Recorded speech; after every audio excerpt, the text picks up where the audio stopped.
Well, hello there, good people. Hi, I'm Jason from Green Country Agroforestry, and I've got a special treat for you today. I'm going to get to use my hori knife because today we're going to be planting these in this bucket here. I've had them soaking for just a little bit. These guys are canna lilies. Alright, so canna lilies are a tropical or subtropical plant. They originated in South America. People in Peru, natives there, have been eating canna lilies for thousands and thousands of years before the Europeans ever showed up. And the canna lily migrated from America, or the Americas, over to Europe, to Africa, down into Asia, and then came back again later on. So, whereas the daylily, Hemerocallis fulva, wound up coming from Asia and arrived here in America, this particular plant came from America and wound up in Asia, of all places. It's very popular. The root here, the tuber, is very high in starch. It's a little bit on the stringy side, so if you're preparing these, you want to cut them into thin slices to deal with those fibers. Either that, or you can always separate the fibrous portion from the rest of the contents of the root. It's about 25% starch and a bunch of fibrous mass in there. You could always chew it up and spit it out if you wanted to, I suppose. But that's not the only edible part of the plant. The young shoots, like this one here, are also highly nutritious. They're about 10% protein, so a good source of protein, especially early in the spring whenever they first start to come out. This particular variety is, I believe, a Canna edulis, which is grown from zones 7 on through zone 10, maybe even zone 11. There are other versions of canna out there, some that grow a little bit further south. Some of them you occasionally see grown even up into the Arctic Circle, but if you're anywhere in the northern hemisphere anyway, north of zone 8, so zone 8 or north, or flip it around, zone 8 and south if you're in the southern hemisphere, anywhere in that area, you're going to want to dig the roots up whenever winter arrives and bring them indoors and store them indoors. Or alternatively, if you're here around 7A, 8, somewhere around there, you can put a deep layer of mulch over the top of them to keep them through the winter.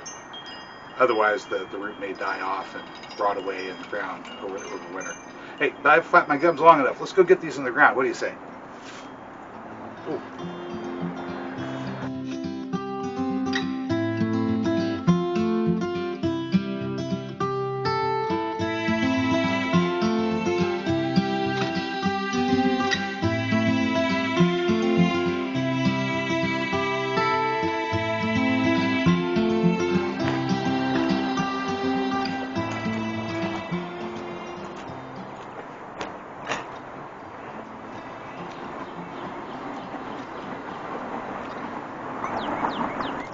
Okay, so what else do we need to know about the canna?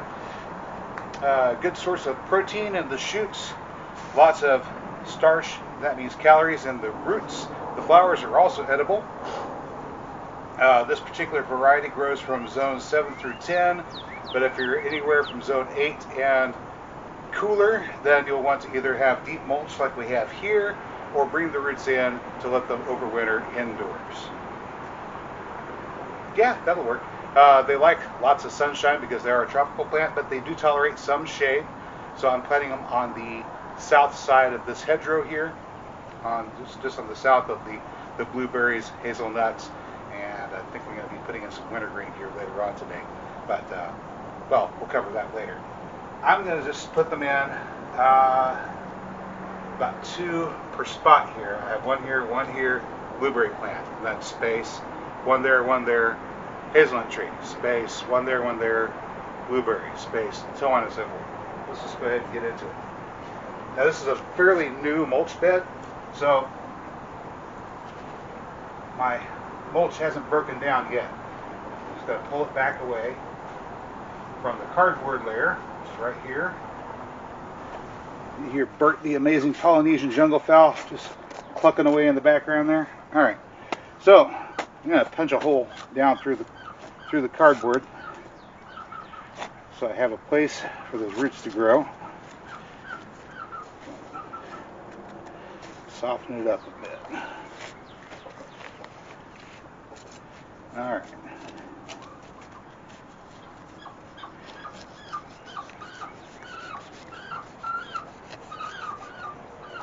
Alright, looking good. Alright, here's a place my roots can go. And I'm going to add just a little bit of compost here.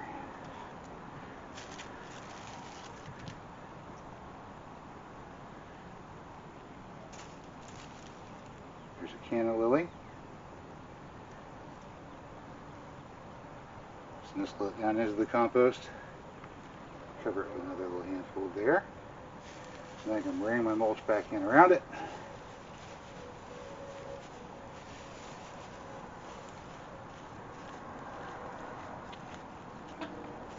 Off we go. There's one. Do another one right about here. These things can get pretty big, up to about 3 foot across, and if you have the right growing conditions, they can get up to be about 9 foot tall. We won't let them get that big, though.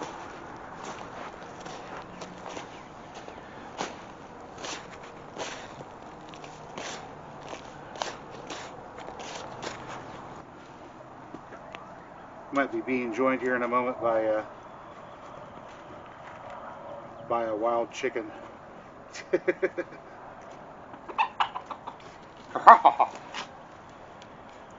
Bird, bird, bird. Bird, bird, bird. Bird, bird, bird, bird, bird. Bird, bird, bird.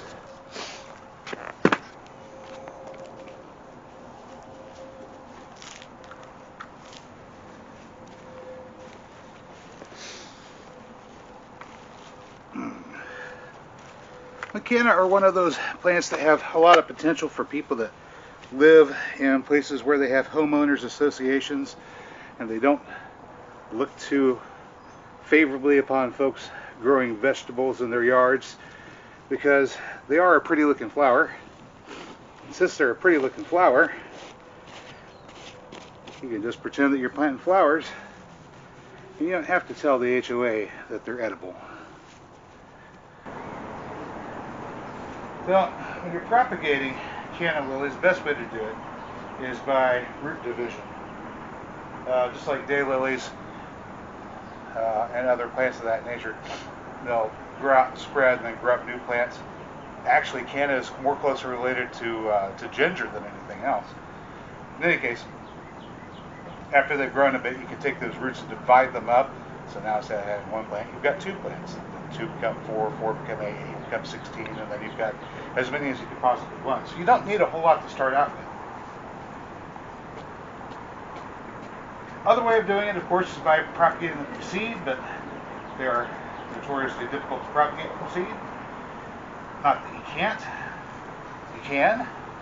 People have. People do. Right?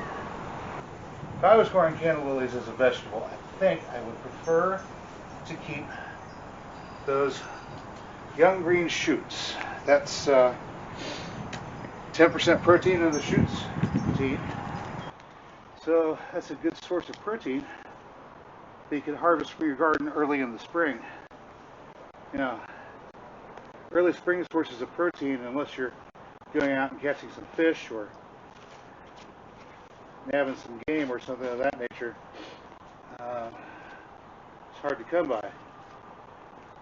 By early protein.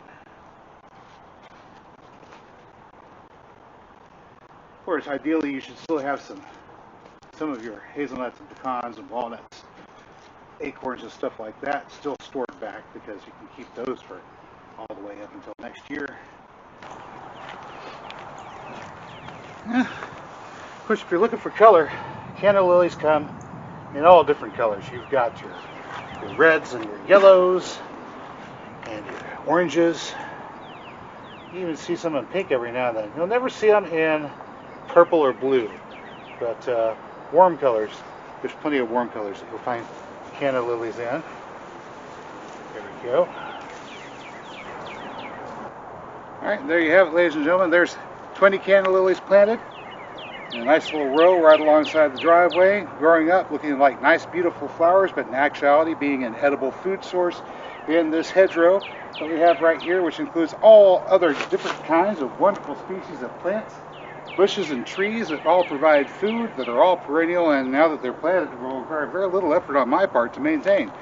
If you don't mind, I'm going to take a quick bite here for lunch, and then I'm going to go out there and see about getting some trellises built for tomatoes, because I got to grow a bunch of those this year. Hey, that's all I got for you today, good people. If you found this video informative or entertaining, you know what to do. I'll catch you next time. Bye-bye.